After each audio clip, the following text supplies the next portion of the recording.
guys? Dane Davis here. Shout out to Boogie Bentley, Dauber, and the Indie Kid over at Talkin VAWLS Network on YouTube. VAWLS fans, head over to their YouTube channel, Talkin VAWLS Network. Smash that like button and subscribe, baby. Go Big Orange.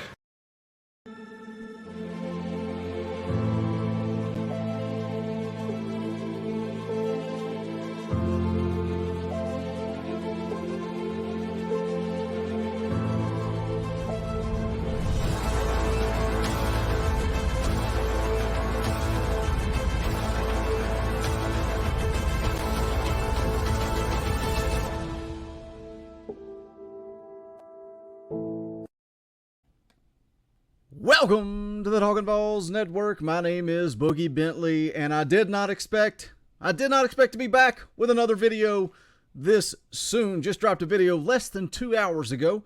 I'd let you guys know that Will Albright had entered his name into the transfer portal, and again, according to VolQuest, there seems to be some meetings going on today with Josh Heupel and some of the players on the team, and now running back Dee Beckwith has entered his name into the transfer portal. I'm sure there are more coming our way. We'll continue to break them down and discuss them, but as always, do me a favor, go ahead and smash that like button just below the video. It helps the channel, helps the analytics. If you like what we do, whether you agree or disagree with me, the Indie Kid Dauber, if you enjoy the content, hit that thumbs up. Also, if you're new to the Talkin VAWLS Network, welcome. We're not experts, we're not insiders. We are fans just like you. So go ahead and subscribe. Click that bell for notifications. You won't miss out when we go live or when we drop new content. So let's jump right into this article over at 24/7 Sports. Again, Tennessee running back Dee Beckwith enters the NCAA transfer portal. This article written by Patrick Brown. Says here, Tennessee has had a second player enter the portal on Thursday afternoon, 1 week after the 2021 season concluded with an overtime loss to Purdue in the Music City Bowl in Nashville. Redshirt freshman running back Dee Beckwith, a former four-star prospect who played in 2 games this season, is in the NCAA's database. Sources told GoVols 24/7. Long snapper Will Albright also went into the portal earlier Thursday. Again, from what I am gathering, from what I've seen on the message boards, rumors, fact, whatever you want to call it, I don't know what it is. But it seems to be some meetings taking place. And look, what it is, I think it is conversations. I think Josh Heupel is sitting down with certain players, being honest with guys, telling them where they stand on this depth chart. I think that's something he has talked about when it comes to the world of recruiting. He's talked about sitting in the living room with kids, with parents. He's not going to promise them something they won't get. So maybe it just works out better for Tennessee because it opens up a scholarship position for Dee Beckwith and also Will Albright. And then on the flip side, they have an opportunity to go somewhere else, have an opportunity to compete. Both guys finish the season. So this is where I think the transfer portal works out okay, and it doesn't necessarily upset me like the video I dropped earlier this morning talking about the death of college football. But the article goes on to say here, Beckwith's lone 2 appearances this season came against Kentucky and South Alabama in November, and his lone carry went for 2-yard gain in the fourth quarter of the win against the Jaguars as he spent the season down the pecking order in Tennessee's backfield. A 6'5", 227-pound athlete out of Florence, Alabama, played in 3 games as a freshman in 2020 after picking the Vols on National Signing Day in February 2020. He was rated a 4-star prospect by 24/7 Sports and ranked the number 397 overall player, number 18 athlete, number 17 prospect in Alabama, based on the 24/7 composite in the 2020 class. So again, Dee Beckwith on his way out the door as he enters the transfer portal. Best of luck to Dee Beckwith. I don't know what the future holds for him. I think that Dee Beckwith is one of those guys, obviously the first thing you look at is his size. Just an absolute massive running back. 6'5", 227 pounds.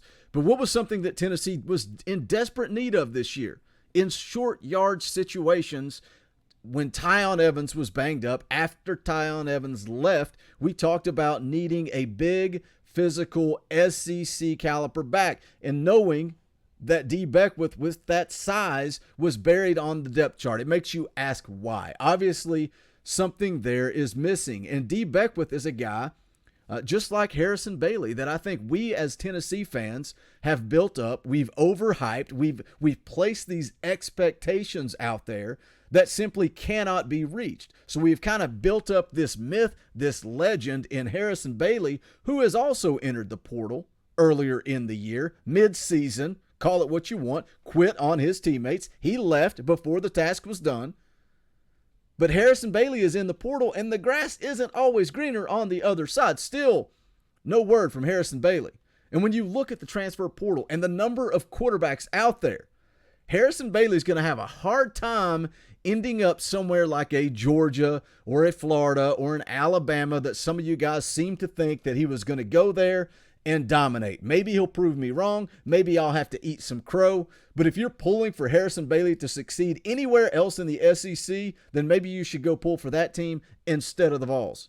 Now, if he goes somewhere, Georgia Tech, somewhere like that, you want to pull for him, fine, by all means. Feel free.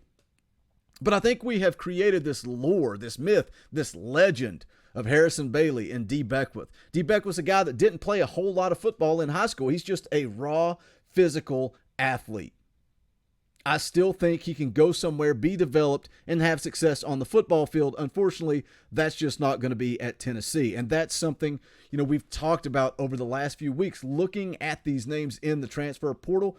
I still believe Tennessee needs to add a wide receiver on the outside. And I also think they need to add a running back. I think Tennessee has a good, solid 1-2 punch with Jalen Wright, Jabari Small. But where do you go from there? You're talking about two speedy type backs. You're talking about both these guys fit Josh Heupel's offense, but when it's 4th and 1, when it's 3rd and 1, when you need that short yardage physical back, that's something that this football team is lacking.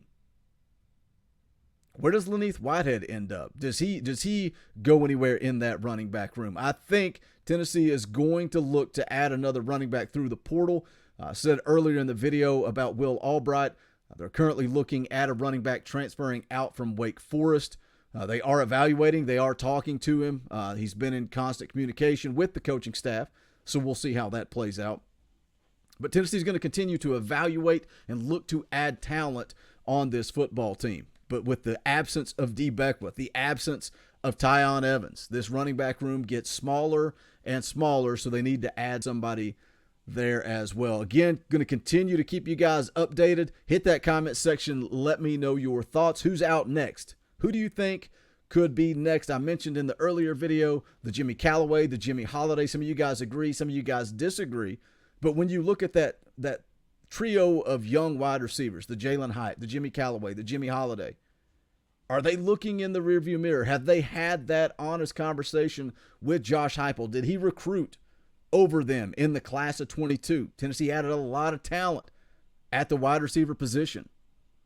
Does a Jimmy Callaway or a Jimmy Holiday have the confidence in themselves to go out and compete? But that is what you want. That is how you flip the roster, and you competition breeds success. I don't care if it's Caleb Webb or if it's Jimmy Callaway. Best player on the field. I think Josh Heupel has shown that. He's shown it with the quarterback competition. He's shown it with Joe Milton and Hendon Hooker. I think the best talented kid is going to get on the field. Don't want to get out of here without first mentioning the freshman running back. How could I forget to talk about him? Justin Williams, coming in the class of 22. Maybe he is going to give you that big physical back that you need. A lot of praise for him coming out of the bowl practice that he was able to participate in. Could be a nice addition to this running back room as well. But again, continue to watch for more players transferring out, and we'll continue to keep you updated on any players that Tennessee reaches out to that are in the transfer portal. But if you have not done so yet, please smash that thumbs up on the way out the door. Also, check out the official merchandise of the Talkin VAWLS Network. Just go to bonfire.com/store/Talkin VAWLS. You can see the brand new TBA Jam shirts. We got the Old Faithful, State Pride. Any and all support, greatly appreciated. Again, it's bonfire.com/store/Talkin VAWLS. But that is going to wrap it up for this one. Don't forget to hit that comment section. Let me know your thoughts. Dee Beckwith on the way out the door. More videos coming your way as information becomes available to us. But that's it. This is the Talkin VAWLS Network. My name is Boogie Bentley. Go Big Orange. Those songs, how like me.